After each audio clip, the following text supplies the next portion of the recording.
So we're here with Paul Rabel. I met Paul. You reached out to me about my book, and we met, and I did not know this, but I went back to my computer and began stalking you and looked you up on Wikipedia, and Paul Rabel is to lacrosse what Michael Jordan, or at least Wilt Chamberlain, is to basketball. Two-time MVP, 3 times Offensive Player of the Year. You won some cup twice that says you're the man, and just a specimen. I feel like you're about to kick sand in my face. Well, anyways, I've been trying to convince you to take me for a CrossFit workout because I stalk you. There's no more way regularly I am stepping into a gym with you. There is no way I need that soul-crushing experience.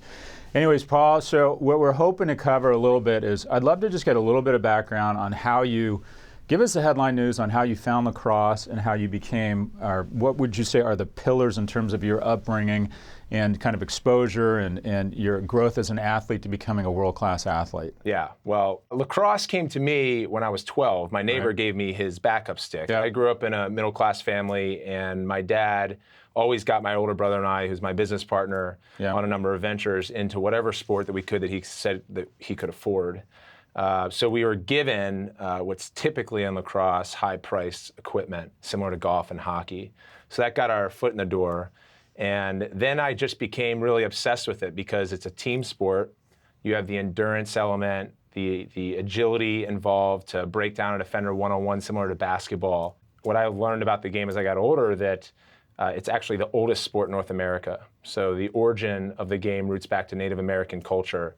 And then when European immigrants came over, they kind of Americanized the sport to what it is today, which is identified by many brands and media as this emerging property where participation has grown over the last 15 years.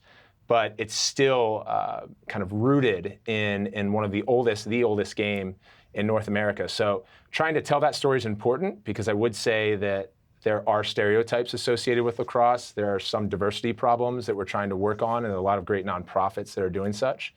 But it's really exciting to be a part of an emerging property like this. And you're very savvy with social media. What is your take on how social media and the emergence of these new media vehicles and the change in the media landscape, how is that impacting sports? What do you see going on out there? So I know that you know these numbers far better than anyone else, but it's changed the game for me personally in all niche team sport and individual sport athletes not named a part of the big three. So you have the NFL, the NBA, MLB. Now you have NHL and MLS that are comprising the big five, but previously the only form of media was linear, so television, print, radio. And a lacrosse player prior to my time, when I graduated in 2008, Mark Zuckerberg decided to launch fan pages and business pages on his platform. This was pre-Twitter, Instagram. YouTube was just putting out cat videos prior to winners and losers. Yeah. It was us. We made YouTube. Yeah, that's obvious. So what we had access to now was, through these new platforms, connectivity with our audience. So all of a sudden, I could build a fan base which was not monetizable then, but I knew that, all of a sudden I'm telling a story of what it is to be a pro lacrosse player. So I started a Facebook fan page. Then I saw the growth there. I wasn't savvy enough to predict to where it was going to be now, but I did know that I should try to early adopt. So I was able to secure my handles at the time, and then I was getting in early as they launched their sports teams and trying to meet all these folks out west, whether it's the Instagram sports team, YouTube sports team, and saying, okay, how can I activate on your platform? Understand that the content I create has to be bespoke to the audience, because you just can't spray platforms and just hope that you're going to build. We'll stop right there. So a young athlete wants to create currency or additional currency for their own brand. Which platform would you say overinvest in if they're trying to? Because it sounds like the long tail of sports has gotten a win similar to the long tail in consumer, which is great. Yeah. But given that there's all these platforms, where would you tell a 16-year-old kid who's a great diver or great in volleyball to start investing in terms of social media? Instagram. And frankly, I'm long on YouTube. Yep. There's just a big barrier to being able to create content consistently, formulate a set, come up with themes, storyboard it, execute, take it through posts. And that's one of the biggest challenges the folks at YouTube are doing now, so much that they're paying for production costs of Steph Curry or Andre Iguodala or Kevin building Durant. Studios. And they're saying hey, we're going to get you off and running because we know the value once you're there. But it's really hard for an athlete or an influencer if you don't know how to use a camera, you don't know how to do animations like you do. You guys. So do really Instagram, well. let's unpack that a little bit. What type of content on Instagram gets the greatest engagement on the platform for you? Yeah, so video is the most engaged. They prioritize that through their search algorithm. And then for what we're seeing with a lot of influencers, though, that are protective over their profile, we used to call it our 9. So if you click on someone's name and you're deciding if you want to follow them or not, what are their first 9 images or videos like? It's really hard to acquire and build an audience right now. And it sucks because that not used to be the case, right? But they've made across the platforms an algorithm that limits your organic reach. How many followers do you have on Instagram? 273,000, hopefully 75,000 by the time we put this. There we go.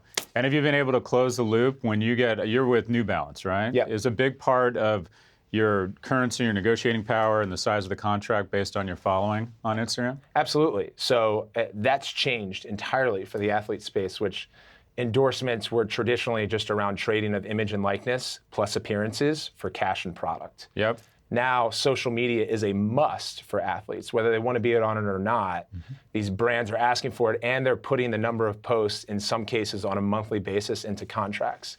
So much that I think the trend is going to move away from long-term deals, which are more traditional from a sponsorship category with athletes, to more branded content, short-term deals. It makes sense for a brand to say, hey, I'm going to spend $100,000 with Scott Galloway, and we're going to look at a product or a suit or I forget the brand that you shop, but you said it in one of your videos. But we're gonna pilot that, and we'll probably do 3 videos over the course of a month. We'll see what the return is. We're going to get brand awareness and affinity by association, but we don't have to marry him for 3 years and deal with any of the havoc that he causes and just the general relations and hiring a brand manager to make sure that you're happy with the relationship. So what we're seeing in particular on the non-endemic side, I think, is more bespoke branded content for athletes. And you're right on the edge. So you're someone, best in the world of lacrosse, makes probably a good living, what probably a journeyman basketball player might make in Europe. I'm just using that as an example. At what point, so I was blessed. You were the best athlete probably at Johns Hopkins. I was easily probably the worst athlete at UCLA. You were a great rower. No, I wasn't. I was awful.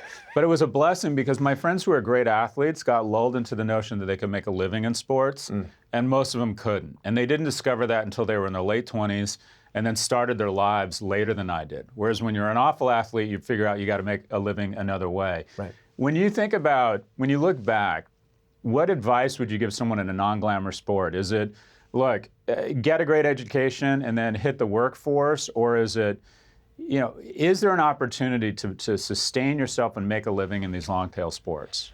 That's a really tough question. It's a good one. For me, I go back and forth because I was a great athlete in lacrosse, so I was at the top of my game. But from a wage standpoint, I might as well have been that other scenario that you said, which is a less below average athlete that's not making any money. So I got into a sport and was fortunate enough to have a platform where I could play professionally, but I knew immediately that I wasn't going to be able to supplement it on a full-time basis without building out some type of skill set professionally, whether that be in media or operating or investing. And then what I then did is said, okay, let me learn those skills. And I tapped on my older brother. I tapped on other mentors. I started reading your stuff and other people's, and I said, okay, now I'm going to leverage this platform of lacrosse where I tell people we have product market fit, right? There's 2 million people that play lacrosse right now. There's 6 million fans. That's up over the last 15 years from 200,000. In 2003, there's 11 countries that were playing. Now there are 58 that are nationally sanctioned. And we're hopefully going to get recognition from the IOC this summer. So the sport's growing. I couldn't count on that, but what I did know is that there was a really sticky audience. So if I could be sophisticated as a business person, that the long game that was for me, that I would be in a better opportunity through those relationships that I was building, those skills that I was earning. There is no blueprint, though, outside of these mega contracts that the NBA, NFL, and MLB players are getting to say that, like, you're going to make $100 million by playing sports. So assume that you're not and say, okay, what am I going to do with my career? What do I like? And how can I get there quickly? And how hard do I have to work? And am I willing to do that? So I walked into the New Balance headquarters, and there was a picture of I don't know. There's some amazing, the woman who just won the first American to win a marathon, I think, and then there's this huge picture of you flying across the lobby. And I met with the CEO, and I told him that I knew, and the entire conference room all erupted. They love you. So whatever you're doing there is working. And I think the notion of being a great partner, which I'm not sure a lot of athletes are. So we looked at platforms. You like Instagram, you like YouTube. Yes. Talk to me about sports as asset classes, the MLB, the NHL. Yeah. Which asset class do you think is going to increase in value over the next 10 years? Which asset class do you think is going to decline in value? Wow. Yeah, that's stacked. So there's a wild west right now in media. And what that means is there's no delineation between platforms and these digital platforms specifically and traditional networks.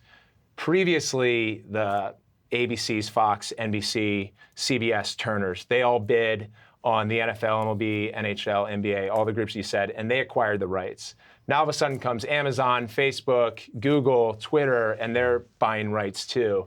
And so much because they have so much cash that when these big sports that you named, their rights deals start coming up in 2021 and beyond, we might see the entire landscape shift. When we challenge ourselves intellectually to think about sports in the future, it's like, yes, broadcast numbers are going down, but with the power of these platforms and what we can do from a VOD perspective and spit it out over a day and get 1 million views through a combination of earned and paid media, is like sports are actually going to become more powerful and more valuable for brands. I'd be curious to your opinion, because you talk a lot about the advertising industrial complex and money shifting from traditional spend in marketing to more of the experience in stores and post-store experience. But what I'm seeing a lot of these brands doing now, instead of traditional advertising, is thinking about it through like long-form branded content. Premium video is huge. How do we integrate with our partners? But that world, I'm not sure that is going to change much from a dollars and cents standpoint. It's just going to look differently. Yeah, it's going to be really interesting, as you said, especially with these new players, these deep-pocketed players. At some point, it's going to be the Amazon Super Bowl. Apple's going to come in and buy, rights to a bunch of baseball games.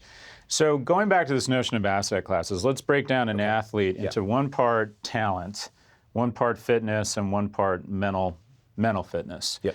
If you started out as an average across all three and you got to pick one to be a 9, which would you pick? Which do you think is the place you'd want if you were drafting someone and you could pick a place for them to increase across one of those three, talent, fitness, or mental strength? Which would you pick? Talent and mental strength are the most important, as I think most of the time fitness is groomed and or forced upon by the team and the strength and conditioning coaches.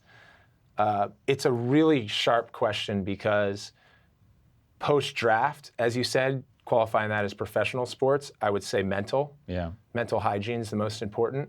There's so much conversation and spending power. The youth sports marketplace is a $70 billion marketplace annually, $20 billion in registration fees across all sports. Parents are spending so that their kids can be recruited and go to a great school and get drafted to the pros. Same thing, college coaches are spending all this money, universities are, to get the best recruits so they can win a championship and get rights fees, NCAA, yada, yada, just so they get the pros. No one talks about post-pros, right? You have guys that are playing 18-year careers. On average, most play 2.5 because there's no attention to that actual position that we go through and that process. So my point is, when we're younger, the attention to detail comes around talent and fitness because you have to ramp up and you have to work your ass off to get to that place. When you make it to the pros, that becomes far less important. It's all about your mind because you go through injury, you go through trades, you get cut, you make a team again. Then all of a sudden life happens. You find a partner. You may you may not. You may get pulled around on the endorsement side. You may lose your agency. You may lose all your friends. All these different things happen.